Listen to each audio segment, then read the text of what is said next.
about to do like the Tasia clap after the Yeah.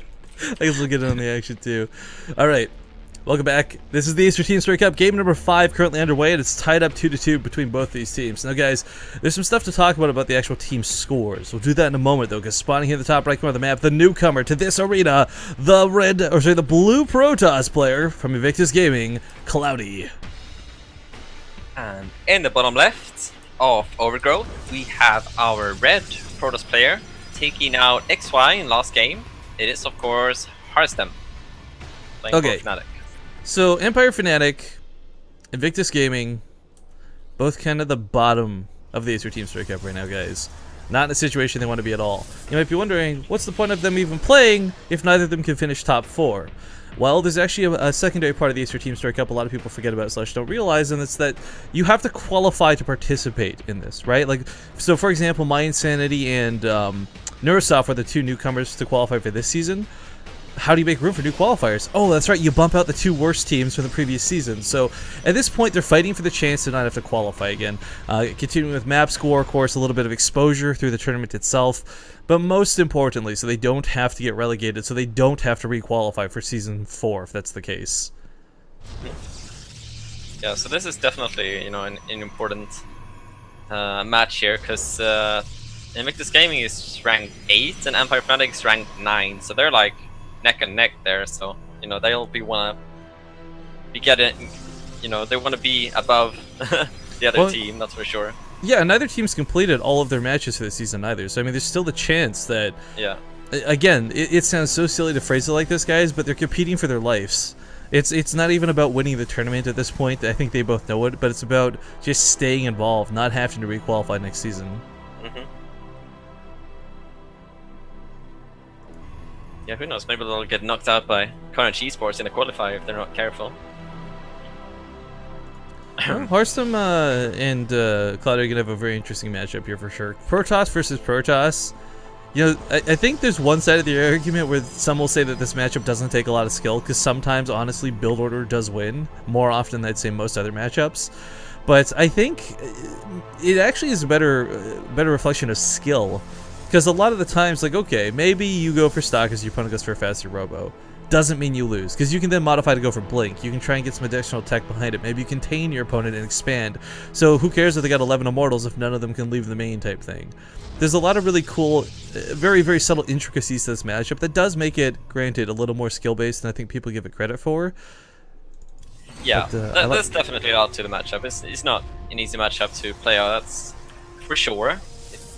I like the Stargate opener though, from Cloudy. Yeah, and that was before Mothership Core and before Warp Gate. That was a very quick Stargate, so I mean this almost has to be Oracle, I'm thinking. Yeah. I mean, could still be Phoenix, but no, not with how early this was taken, I don't think. There we go, yeah.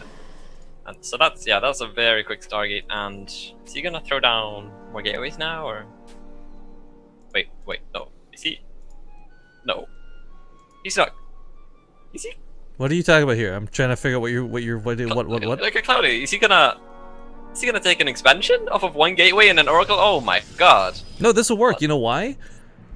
Harstem can't move up with the Stalkers. Unless he actually kills this Oracle, just the threat of this Oracle being alive will keep these 3 Stalkers in the middle line for the next 6 minutes. So this expansion, it seems silly and it seems risky, but it's actually gonna end up working out pretty decently. I'm gonna guess. Yeah, but I mean, did he... What scouting information does he have? He did see the 2 gateways, but I mean... Okay, hang on. No, if Harstem was going for Blink or something, wouldn't that be like...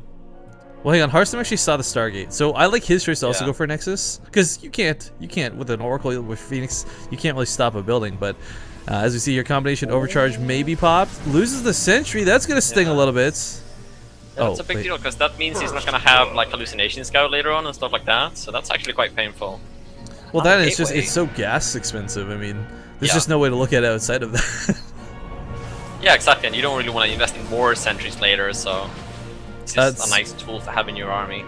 It's very important Cloudy did not lose that Oracle, by the way. It's not about the damage you can do, but it's about, again, that potential threat of damage you can do. Yeah, but look at this though, because Harstem, he didn't throw down any tech, he threw down 2 additional gateways. Like, he did a 2-gate expand, and then he threw down 2 more gateways, and he's got proxy pylons, and he's just sending out units now with those proxy pylons. Yeah, but I mean, an overcharge and a mothership core, 2 sentries. I mean, these will hold the Nexus. There's already an immortal on the way out. He's just got a chrono boost out 3 in total, and he's good to go. But he can't ignore this. Yeah, there we go. As you say, he has to pop an overcharge sooner than later. I think Harstem might be wanting. I think he's gonna try and push in when the overcharge expires, but there's gonna be like 2 mortals, so I'm not sure if it's gonna work. But I don't think there will be a second foot and overcharge. So yeah, looks like Harstem, he's just gonna commit there with those 4 gateways, and he's gonna put an overcharge, defend off this oracle. There we go. He's hoping to kill it, I think, but he didn't quite get it. Oh, Cloudy could have gotten that away. That was a big mistake. Yeah. That was his only potential chance to do counterattack damage. Now he's 100% on the defensive. Yeah. Yeah, now Harstem can just focus. You know, he doesn't have to worry about that anymore. He can focus everything now on the offensive. He can even bring that Stalker he's got in his base. It doesn't matter that much, guys. I guess. It's not really going to come into play. But we've got 2 mortals now, 3 sentries, 2 Stalkers, and a full overcharge in like 5 seconds. So that's a lot of force fields for Harstem, actually. Very interesting force fields from both players going down right now. Does segment Cloudy's 1 immortal on the front line, so this will be forced to fight. But he's doing some pretty good damage. He's going to lose a lot of these units, but he still takes out a lot of Harstem. So Harstem's attack here is driven back pretty nicely. Yeah, that immortal did pretty well for itself, and I mean Harstem, he's got no tech on the way. He's chrono boosting warp gate still. So he's just, I mean, he's kind of all in here. I'm sure he's got some probes back at home, but he's so behind on tech. He has to do, you know, a lot more than he has, and he's gonna try and kill his opponent here with these 4 gateways. But I don't know if it's gonna work. He's gonna wait for the foot and overcharge, I guess. But there's 2 immortals again now. Another gateway coming down for Cloudy. It's gonna be hard. The force fields are gonna have to be really good for Harstem. If you can get 2 force fields there between the Nexus and the ramp, that could be great. I don't know. I kind of think, like, yeah, as long as he can lock the immortals, like, right now he's pushing them away from the fight. That's gonna hurt, actually, because he's got all these zealots he can use.